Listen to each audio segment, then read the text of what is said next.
শুভ দুপুর দর্শক, আমন্ত্রণ ব্যবসা বাণিজ্যের অর্থনীতির সবচেয়ে সংবাদ নিয়ে নিউজ 24 নিয়মিত আয়োজন আপন ফ্যামিলি মার্ট বিজনেস আওয়ারে। সাথে আছি আমি রিয়াজ সুমন। শনি থেকে বৃহস্পতিবার দুপুর 1টায় প্রচারিত হচ্ছে এই অনুষ্ঠান। আয়োজনে থাকছে দেশ বিদেশের ব্যবসা বাণিজ্যের সবশেষ খবর এবং খবরের বিশ্লেষণ। এছাড়াও থাকবে শেয়ার বাজার, স্বর্ণ ও মুদ্রা বাজারের আপডেট। দর্শক, আজকের এই বিজনেস আওয়ারে আমরা আলোচনা করতে চাই দেশের যে জ্বালানি সংকট এবং যে পরিস্থিতি তৈরি হয়েছে সেই বিষয়টি নিয়ে আমরা কথা বলতে চাই। আমাদের সাথে এই বিষয়ে আলোচনা করার জন্য স্টুডিওতে আছেন জ্বালানি বিশেষজ্ঞ, বুয়েটের সাবেক অধ্যাপক ডক্টর ইজাজ হোসেন।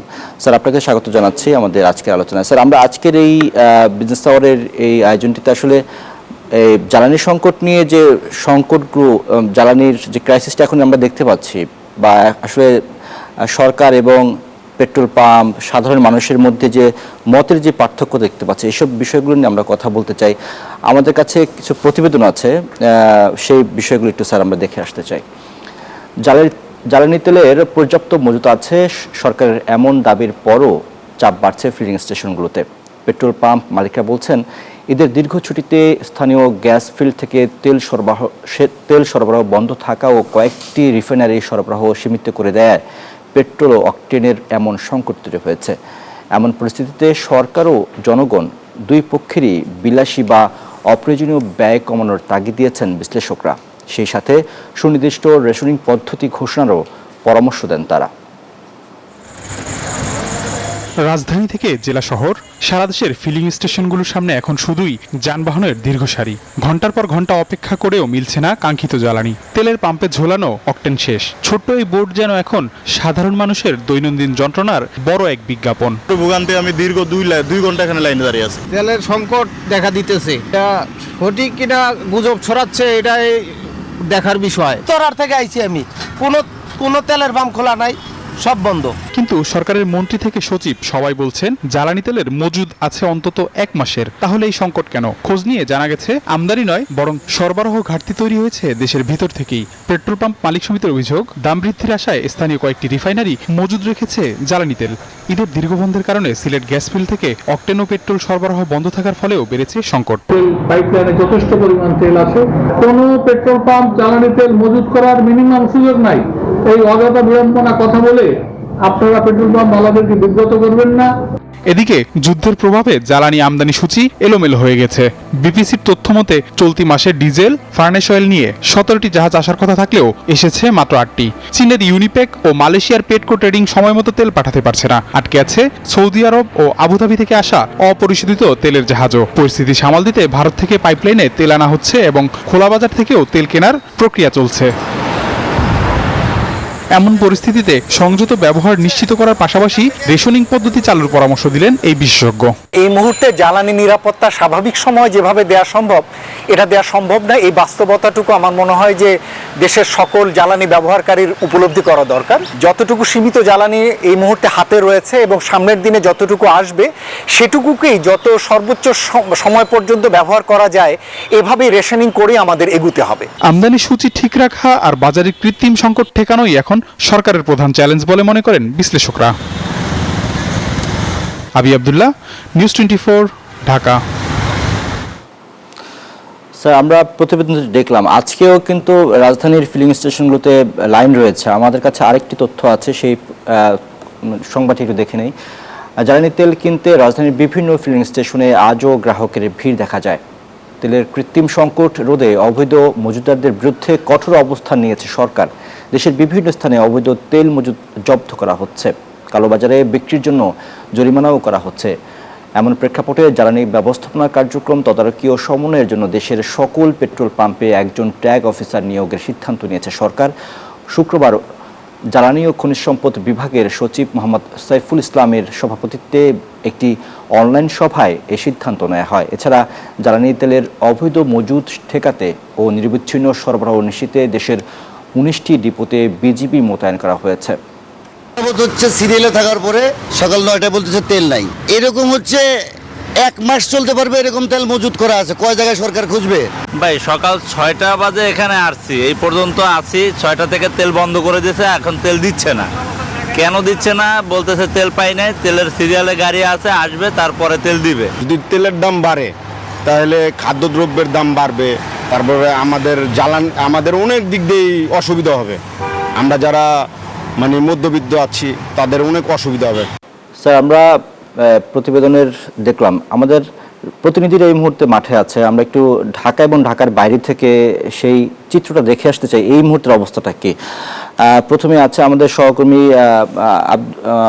মামুন ইসলাম, সে আছে মিরপুরে, তার কাছ থেকে একটু জানবো। মামুন, আপনি তো সকাল থেকে পেট্রোল পাম্পগুলোতে ঘুরছেন, দেখছেন, খবর নিচ্ছেন, এবং আপনি জানেন যে সরকার ইতিমধ্যে বিভিন্ন পেট্রোল পাম্পে অভিযান চালাচ্ছে মজুতদারদেরকে ধরার জন্য, ট্যাগ অফিসার নিয়োগ করা হয়েছে। সব মিলিয়ে আপনি অবস্থাটা কি দেখছেন এই মুহূর্তে? ধন্যবাদ রিয়াজ আপনাকে। আমি এই মুহূর্তে রয়েছি দারুসালাম মিরপুরে যে খালেক সার্ভিস স্টেশন রয়েছে সেই স্টেশনে। আমার পিছনে যদি আমি একটু দেখাতে চাই, একটু দেখতে পারবেন যে দীর্ঘ লাইন।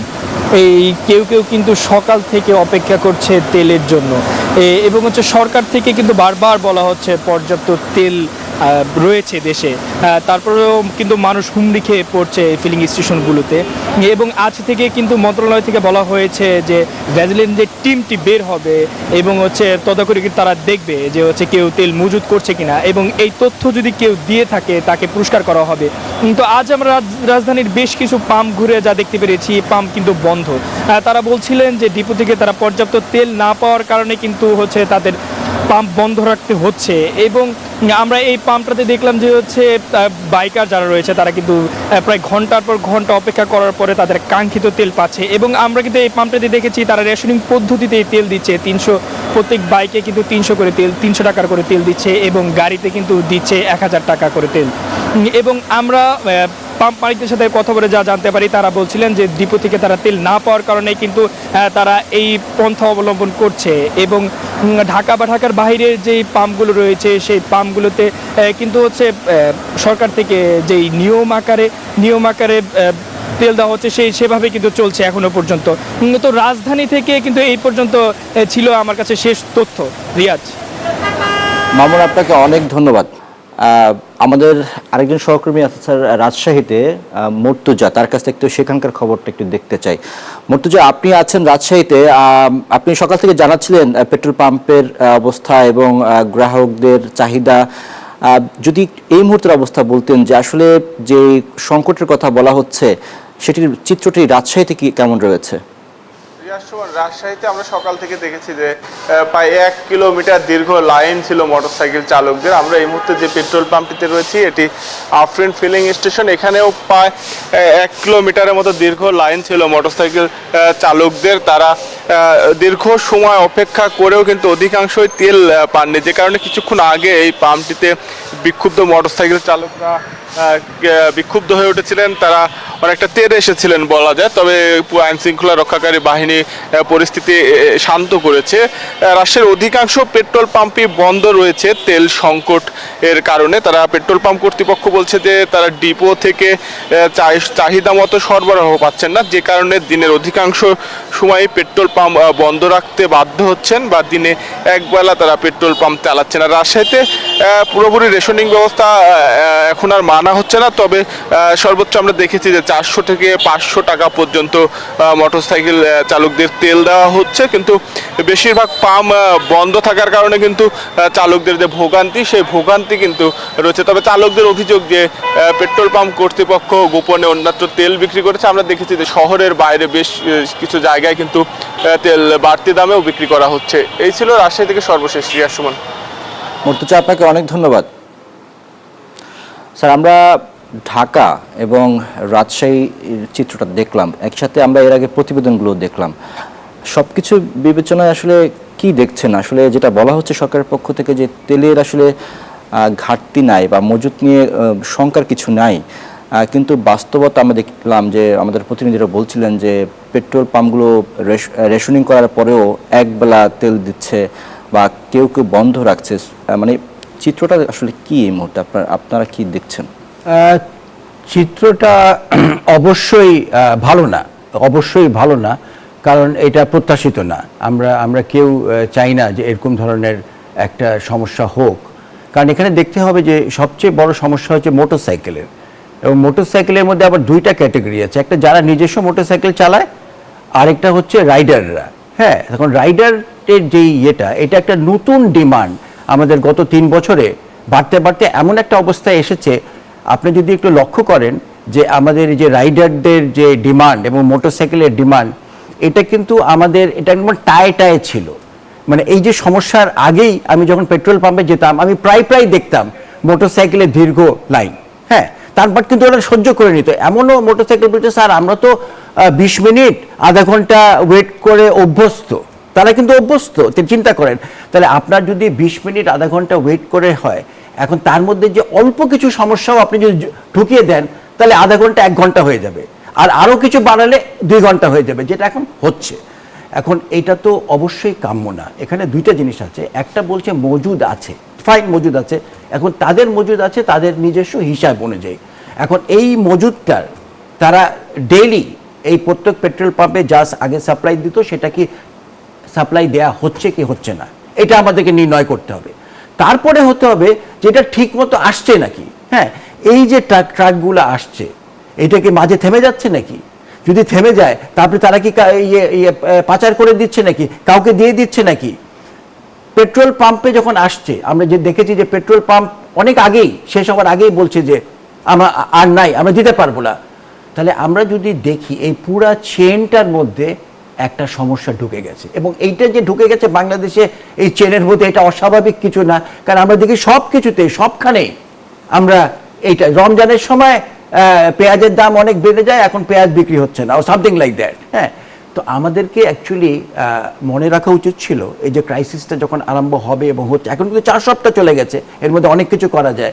হ্যাঁ, সরকারের মনে রাখা উচিত ছিল যে আমাদের দেশে এইরকম একটা জিনিস হতে পারে, এবং এই একটা, আমি অসাধু বলবো না কি বলবো, যাই বলি, একটা চক্র সবসময় কাজ করে, যে কোনো পণ্যে তারা একটা সমস্যা সৃষ্টি করতে পারে, হয়তো বেশি মূল্যের জন্য, বেশি লাভ করার জন্য। এটা হয়, এই 10 টাকাও যদি বেশি লাভ করতে পারে, সেই একটা প্রবণতা চলে আসে এবং ধরা তো পড়েছে। তো সরকার যদি প্রত্যেকটা জায়গায় যেটা হচ্ছে এটা, তাহলে যদি একটা অনুসন্ধান তারা করা উচিত ছিল খুব ভালোভাবে। কিন্তু সরকার সবসময় খালি বলে কি একটা প্যানিক বাইং চলছে এবং তাদের চাহিদা বেশি, তারা কিনছে। এইটা হয়তো প্রথম দিকে হয়েছিল কিংবা কিছু কিছু ক্ষেত্রে হয়েছিল, কিন্তু এটা সার্বিক সারা দেশে সবসময় এটা হবে, এটা আমার কাছে জানি কেমন একটা লাগছে। হ্যাঁ, কারণ আমি যদি নাই পাই, তাহলে আমি মজুদ করবো কি করে? তাহলে মজুদ যদি অন্যখান থেকে হচ্ছে, এখান থেকে তো হচ্ছে না। হ্যাঁ, তাহলে যারা আসছে তাদেরকে তো এখন তো তাদেরকে একটা সীমিত অ্যামাউন্ট দিচ্ছে, ঠিক না, বেশিরভাগ জায়গায় তো সীমিত, এবং তার ইয়েতে একটা সার্টেন অ্যামাউন্টই তো ধরে তার ইয়েতে। তো সরকারকে এগুলা খুব ভালো করে একটু অনুসন্ধান করতে হবে। আর যারা এগুলা করছে, যেসব জিনিস বার হলো, এদেরকে পানিশমেন্ট অবশ্যই দিতে হবে এবং তাৎক্ষণিকভাবে পানিশমেন্ট দিতে হবে। তবে তারা এই পুরো জিনিসটা আরো আগে আরম্ভ করা উচিত। স্যার, আপনার মানে এখনকার যে সিচুয়েশন, আপনার কি মনে হয় যে আমাদের দেশের জ্বালানি খাত সংকটের মুখে পড়তে যাচ্ছে? সংকটের মধ্যে জ্বালানি খাত বলতে এখন কোন কোন প্রোডাক্ট আমাদেরকে ধরতে হবে? হ্যাঁ, ডিজেল তো দেখা যাচ্ছে, এইটাই আমি ভেবেছিলাম যে এইটাই সমস্যা হবে, কারণ আমাদের ডিজেলের ডিমান্ড আর পেট্রোলের আর অকটেনের ডিমান্ডের 4 গুণ বেশি। তো 4 গুণ একটা বেশি ডিমান্ডের জিনিস মোটামুটি হ্যান্ডেলড হয়ে আছে, অসুবিধা হচ্ছে না। কিন্তু এই যেইটার সমস্যা থাকার কথা না, কারণ এর 60% 70%ই বলা যায় যে আমাদের দেশেই প্রডিউসড হচ্ছে। হ্যাঁ, তাহলে কেন? তাহলে কি যারা এখান থেকে দেশে যারা দেয়, ওই ছোট ছোট রিফাইনারি যারা আছে, তারা কি কোনো কিছু করছে? সেখান থেকেই কি গোলমাল হচ্ছে? তাহলে আমি মনে করি এখানে কিন্তু এই যে সর্ষের মধ্যে যেটা ভূত বলে না, আমি মনে করি এখানে কিছু থাকতে পারে। কেন অকটেন আর পেট্রোলে অসুবিধা হবে, যেখানে আমাদের আমদানি করতে হয় অর্ধেকেরও কম, আর অন্যগুলা ডিজেল অনেক বেশি আমদানি করতে হয়, সেগুলাই অরাজকতা হচ্ছে না। তবে আমি যেটা আগে বলেছি সেটা আমি আবার এখন রিপিট করব, পেট্রোল আর অকটেনের ডিসপেন্সিং যেটা বলি, পেট্রোল পাম্প যেগুলো, ওখানে একটা সমস্যা আছে। সমস্যাটা হচ্ছে আমাদের যতখানি দরকার, যতখানি পাম্প, তার থেকে অনেক কম।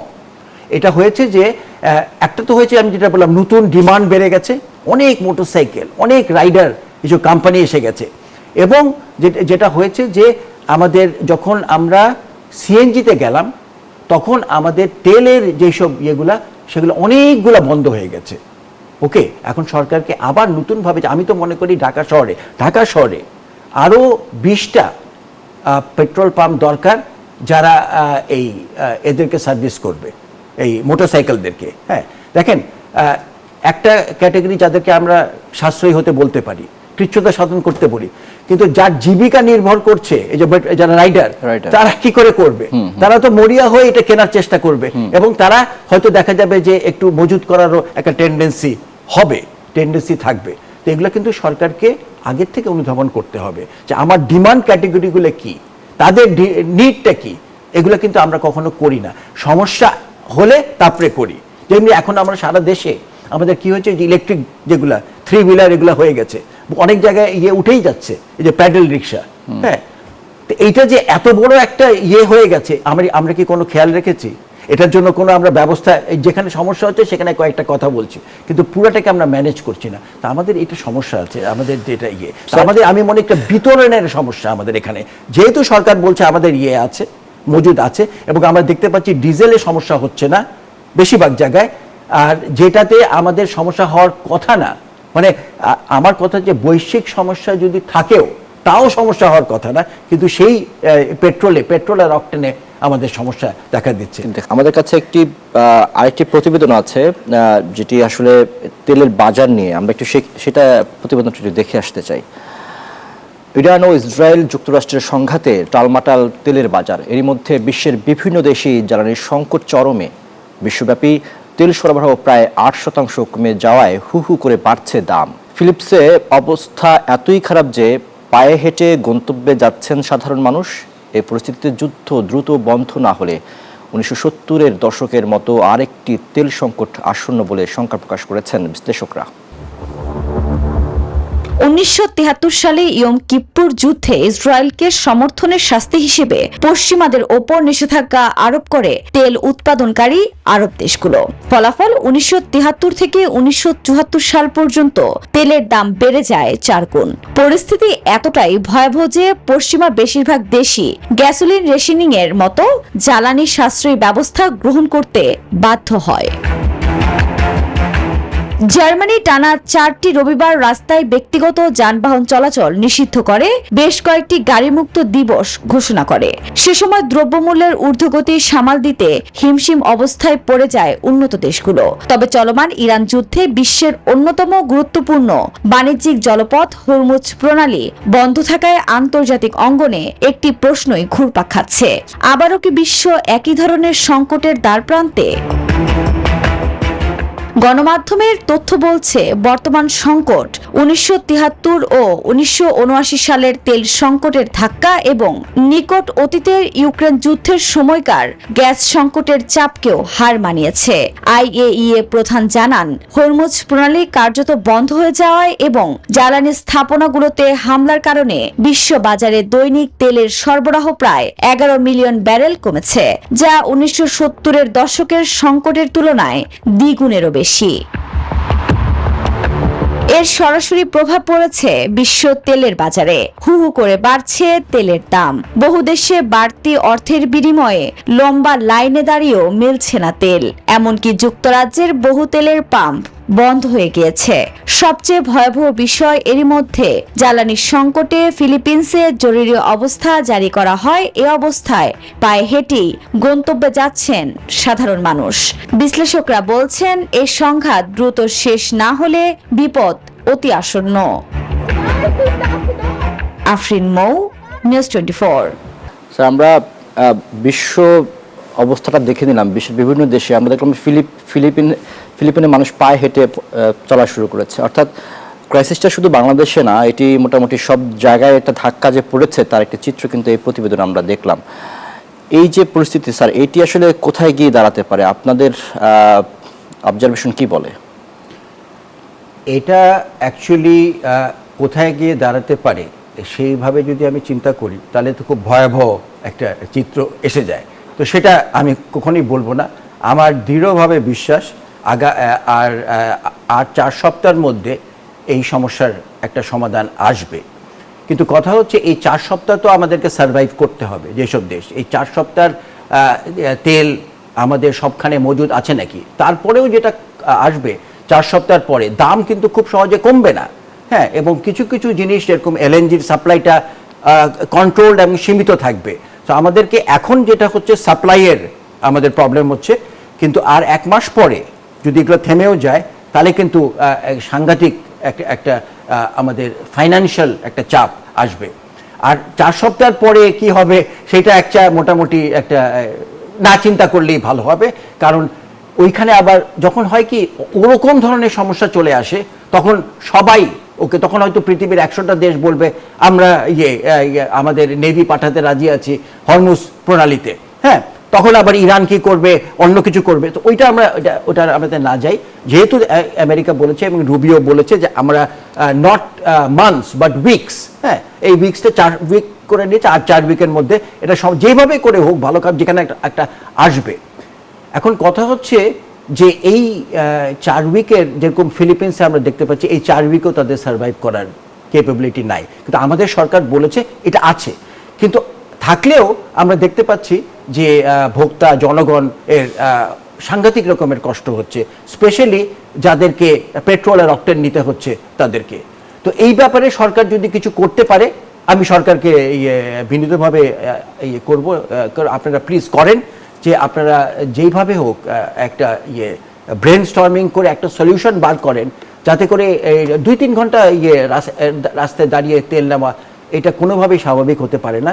আরেকটা জিনিস, আপনারা যেই কথাটা বলছেন সেটার সাথে এই প্রকৃতিক যে জিনিসের আছে মিল আছে নাকি সেটাকে আপনারা ভালো করে একটা করে দেখেন। আমার মনে হয় এর মধ্যে কিছু গোলমাল আছে, হ্যাঁ, যে আপনারা যেটা বলছেন এবং যেটা হচ্ছে, তাহলে আপনারা দেখেন যে কোথায় কোথায় আপনারা সমাধান আনতে পারে। আমি একটা জিনিস বলি, আমি যেটা দেখতে পাচ্ছি যে ডিসপেন্সিং যেটা বলি, আমি যে একটা দিচ্ছি, আমি যেই রেটে দিচ্ছি এই রেটটা কি বাড়ানো যায় নাকি?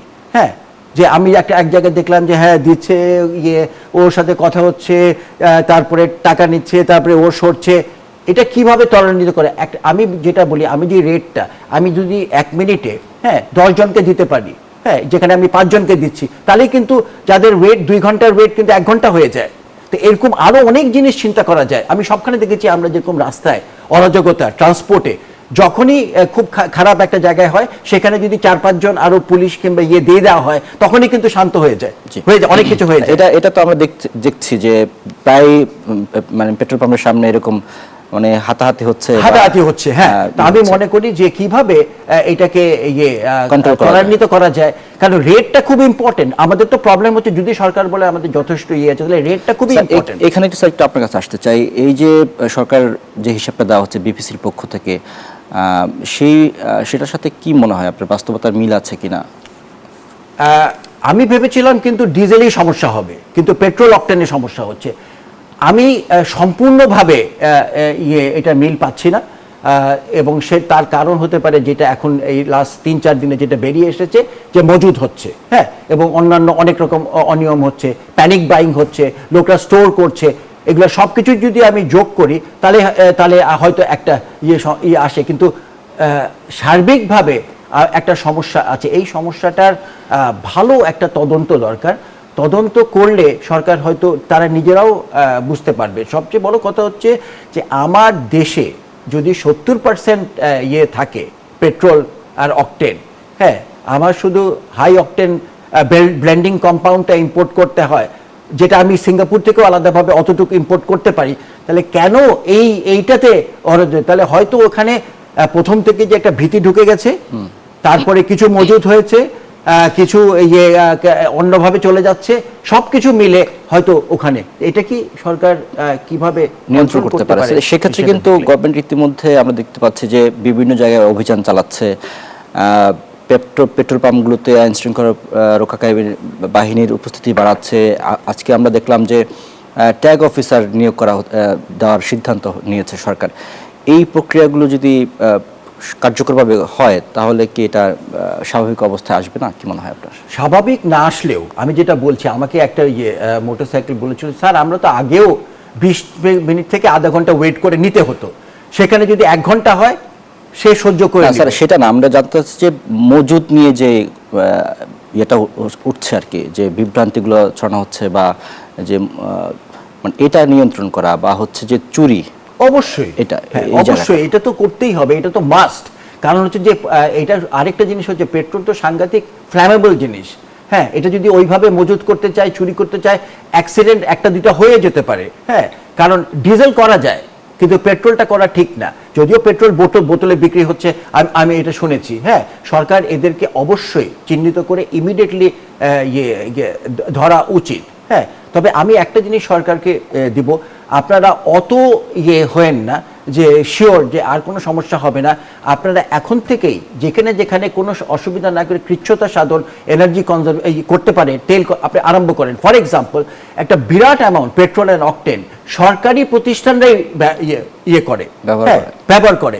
তো এই যে এতগুলা গাড়ি সরকারের আন্ডারে আছে, আধা স্বায়ত্তশাসিত, আধা সরকারি প্রতিষ্ঠান, এই সবাইকে যদি বলে দেয় আপনাদের petrol and consumption, octane consumption অর্ধেক করতে হবে, অ্যাটলিস্ট 1 মাসের জন্য আপনাকে অর্ধেক করতে হবে, যেভাবে হোক আপনি করেন, তাহলে কিন্তু একটা ডিমান্ড কমে যায়। ওকে, একটা ডিমান্ড কমে যায়। এবং আমরা যদি অল্টারনেটিভ ব্যবস্থা করতে পারি, যাতে করে, কিন্তু বিশ্বের অনেক দেশ অলরেডি শুরু করেছে। এবং আমরা যেটা দেখলাম ফিলিপসে হেঁটে, এবং আমি মনে করি যে হেঁটে তো যাওয়া যায়। আমি তো প্রায় এখন হাঁটার আরম্ভ করেছি। আমি অলসো উবার ব্যবহার করি। হ্যাঁ, কারণ আমি চাই যে আমার গাড়িতে যেন ওই অসুবিধা না হয়। তো আমরা যদি সবাই সরকারের সাথে কোঅপারেট করি, তাহলে আমি মনে করি এটা খুবই, কারণ যেহেতু সরকার বলছে আমাদের 30 দিনের এই মজুদ আছে, তাদের তো একটা হিসাব আছে যে পার ডে কতখানি হয়, সেটা তো মিলে যাচ্ছে।